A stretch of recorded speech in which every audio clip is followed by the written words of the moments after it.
Dulu ada Ibu YMBC yang sangat tegas terhadap LGBT. Bahaya LGBT terhadap keluarga khususnya anak-anak Indonesia. Itu kata Ibu YMBC. Lalu ada Ibu Bintang.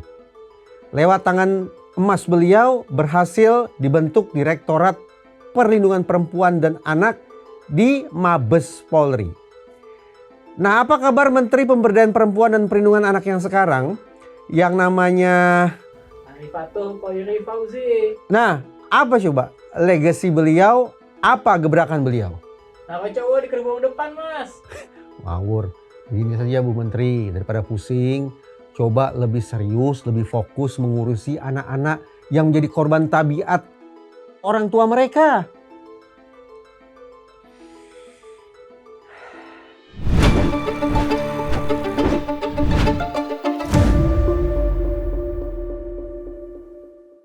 Terkait sengketa hak asuh anak antara Ruben Onsu dan Sarwenda, di mana ia menegaskan bahwa jika Ruben serius ingin mengambil alih hak asuh secara sah, maka ia wajib melayangkan gugatan baru ke pengadilan. Mengejutkan respon Paula saat Baim Wong memenangkan hak asuh anak. Ketika ia mengetahui bahwa Baim Wong memenangkan hak asuh untuk kedua anaknya, Paula menuliskan pesan menyentuh untuk kedua anaknya.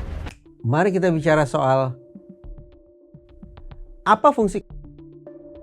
Adalah alat kontrasepsi yang berfungsi untuk mencegah agar benih anak tidak bertemu dengan calon orang tuanya. Di episode Eka Cakap kali ini, saya ingin mempersembahkan episode tentang ini bagi seluruh orang tua. Khususnya bagi orang tua yang berada di tebing perceraian dan kemudian akan boleh jadi berpisah dari anak-anaknya.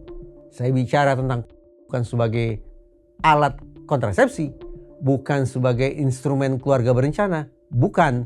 Tapi saya bicara tentang sebagai tabiat, tentang kepribadian, tentang karakter buruk sejumlah orang tua yang setelah bercerai ternyata memutus hubungan agar darah daging mereka tidak bertemu dengan mantan pasangan. Ya, yang paling mengemuka adalah para selebritas. Hari ini dihadirkan di ruang publik sebagai pasangan yang harmonis, pasangan yang setia, pasangan yang romantis, Romeo Juliet sepanjang masa, kesannya seperti itu. Tapi besok ternyata tiba-tiba masuk ke ruang persidangan perdata, baik di peradilan umum maupun peradilan agama. Besoknya ketok palu bercerai, besoknya lagi. Nah, ini mulai huru-hara yang paling berat, yang justru paling membebani anak adalah ketika anak sekali lagi ternyata harus memilih tinggal bersama ibu atau tinggal bersama ayah, dan kemudian berhadapan dengan resiko tidak bisa bertemu dengan orang tuanya yang satu lagi. Saya tidak ingin memberi label kambing hitam ini kepada lembaga manapun. Tapi dengan segala hormat, saya memang mengkritisi masih banyaknya hakim-hakim kita yang seolah-olah by default secara otomatis ketika berhadapan dengan perkara perebutan kuasa asuh atau custody battle, kecenderungannya adalah memberikan kuasa asuh hanya ke salah satu orang tua. Dan kita bisa duga, mayoritas orang tua yang mendapat kuasa asuh dari hakim siapa? Ya, para ibu. Karena ibu dianggap sebagai sosok pengasuh utama. Karena ibu diidentikan sebagai sosok yang pemilik rahim, berarti pemilik karakter pemeliharaan dan penyayang yang sempurna. Saya ingin memberikan koreksi terhadap yang saya hormati hakim-hakim kita yang masih memandang bahwa antara ayah dan ibu ada kasta yang berbeda terkait dengan pengasuhan yang mereka jalankan. Perempuan di kasta nomor 1, sementara ayah laki-laki diposisikan berada di kasta kedua ketika bicara tentang membesarkan si darah daging. Begini, kita melintasi lini masa ya, sekian puluh tahun silam. Pada masa itu ada doktrin pengasuhan yang disebut sebagai doktrin child as property, anak sebagai properti atau anak sebagai barang kepemilikan.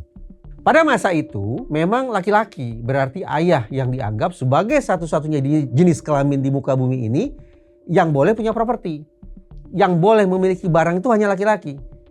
Jadi ketika berlangsung perceraian, anak diposisikan sebagai properti.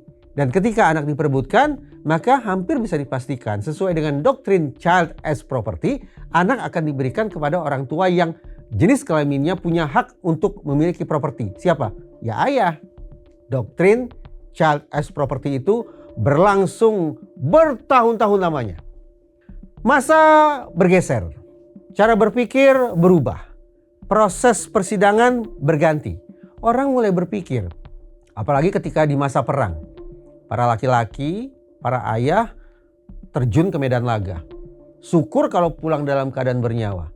Resiko terburuknya berangkat ke medan perang, hilang, pulang hanya tanpa nyawa, sekedar yang datang nama plus seragamnya. Orang kemudian berpikir, kalau kemudian anak-anak korban perceraian diberikan kepada ayah, lalu ayah meninggal di medan laga, lantas siapa yang akan mengasuh anak tersebut? Tidak terjawab. Nah, pada masa itulah kemudian muncul doktrin pengganti. Doktrin yang diistilahkan sebagai doktrin tender years. Kita Indonesiakan sebagai doktrin masa-masa rapuh, masa-masa lunak, masa-masa ringkih. Karena disebut sebagai masa-masa ringkih, maka anak-anak dalam usia-usia yang sangat belia itu, ketika berlangsung perceraian, ya diberikanlah kepada ibunya. Alhasil, manakala hakim berhadapan dengan kasus perceraian dan perebutan kuasa asuh, hampir bisa dipastikan situasinya berbalik 180 derajat. Anak tidak lagi diberikan kepada ayah, tapi anak diberikan kepada ibu. Nah, coba kita camkan baik-baik.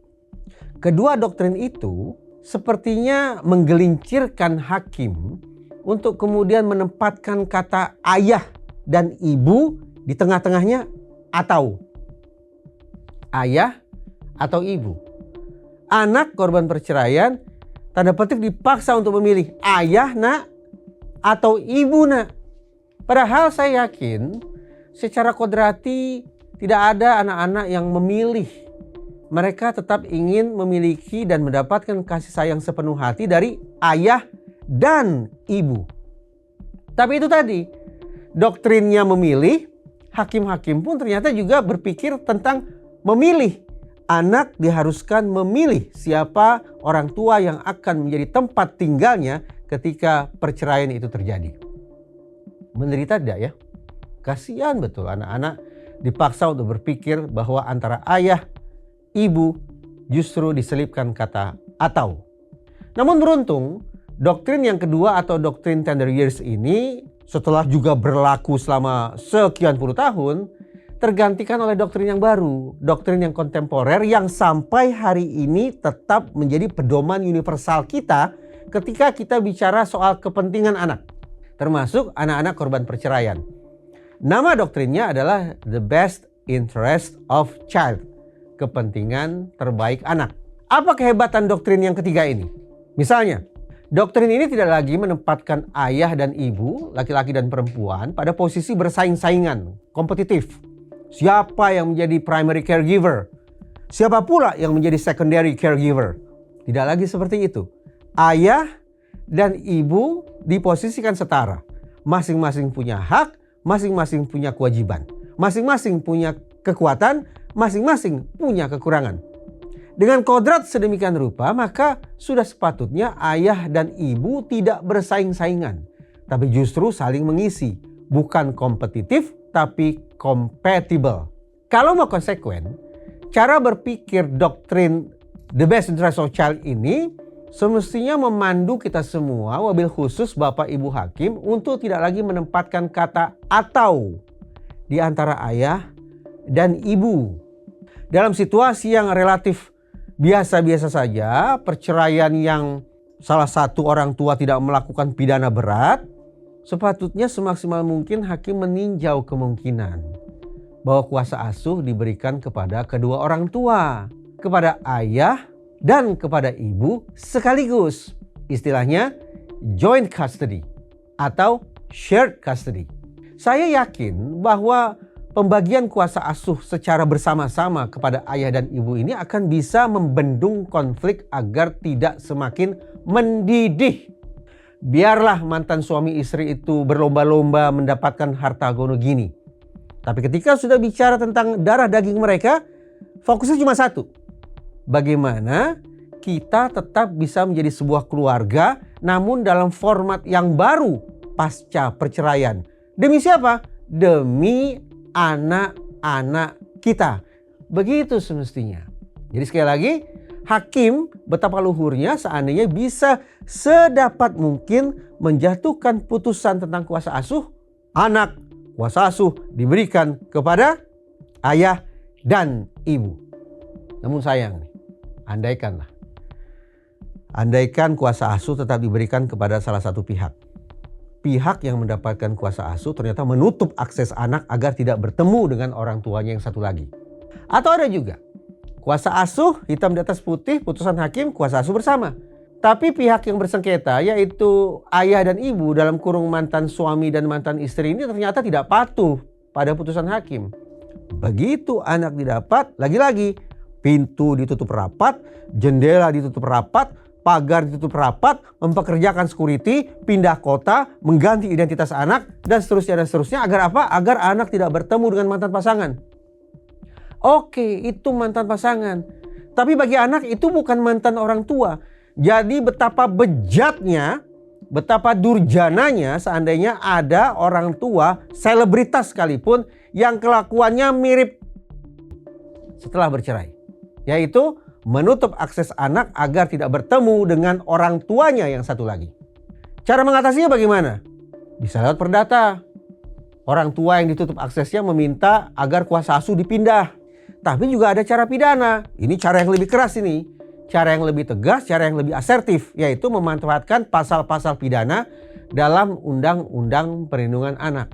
Terkenang oleh saya, Kak Seto Mulyadi, Ketua Umum Lembaga Perlindungan Anak Indonesia, dan Bang Aris Merdeka Sirait Mendiang, Ketua Komnas Perlindungan Anak, suatu ketika pernah menyebut anak-anak dalam situasi yang tertutup aksesnya ini sebagai anak-anak korban diskriminasi. Nah, menurut saya bukan. Sebagai gantinya, konstruksi berpikir sekali konstruksi hukum yang saya punya adalah menempatkan anak pertama kali sebagai korban perlakuan salah. Apa sih maksud anak korban perlakuan salah? Supaya tidak salah, saya buka ya ketentuannya. Ini ada dalam peraturan pemerintah tentang perlindungan khusus bagi anak. Kita baca. Anak korban perlakuan salah adalah anak yang terancam secara fisik dan non-fisik karena tindak kekerasan. Lalu, kalimat berikutnya ini yang paling penting. Diperlakukan salah atau tidak semestinya dalam lingkungan keluarga atau lingkungan sosial terdekatnya, sehingga tidak terpenuhi kebutuhan dasar si anak secara wajar, baik secara jasmani, rohani maupun sosial. Saya mau tanya, mendapatkan kasih sayang dari ayah dan bunda itu kebutuhan dasar tidak? Jelas, itu kebutuhan dasar anak. Alhasil, kalau ada pihak siapapun itu, lebih-lebih orang tua kandung sendiri menutup akses anak agar tidak mendapatkan kebutuhan dasarnya itu, agar tidak bisa mendapatkan kasih sayang yang paripurna dari ayah dan bundanya, maka saya yakin betul orang tua ini sesungguhnya sudah menempatkan anak-anak mereka sebagai korban perlakuan salah. Dan itu pidana. Selesaikah sampai di situ? Belum. Ada satu kasus di wilayah Polda Metro Jaya yang ternyata menemukan pola ini. Seorang ibu menutup akses anak agar tidak bertemu dengan ayahnya. Kecuali kalau ayahnya sudah kirim uang. Jadi penyidik di Polda Metro Jaya pada waktu itu menemukan pola. Sekali lagi, anak tidak bisa bertemu dengan ayahnya. Tapi polanya setiap kali ada transfer uang yang masuk ke rekening sang ibu, anak bisa bertemu ayahnya. Lalu ditutup lagi. Berikutnya, ada transfer uang lagi. Dibuka lagi aksesnya. Ditutup lagi. Ditransfer uang lagi. Baru dibuka lagi. Begitu terus. Nah, hemat saya, ini kita bicara pidana kedua nih. Yaitu indikasi anak sudah menjadi korban eksploitasi secara ekonomi. Bahwa orang tua menutup akses anak dan baru membuka kesempatan bagi anak untuk bertemu dengan ayahnya ketika ayah sudah kirim cuan. Ini kan laksana menjadikan tubuh anak seperti sebuah mesin pencari uang. Dan menurut saya itu sangat-sangat buruk.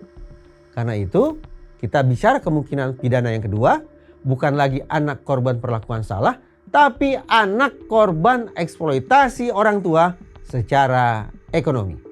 Ada satu anak tangga lagi, masih kita bicara soal pidana, bahwa orang tua yang menguasai anak ternyata mencekoki anaknya untuk merasa asing, untuk membenci, bahkan memusuhi orang tuanya yang satu lagi.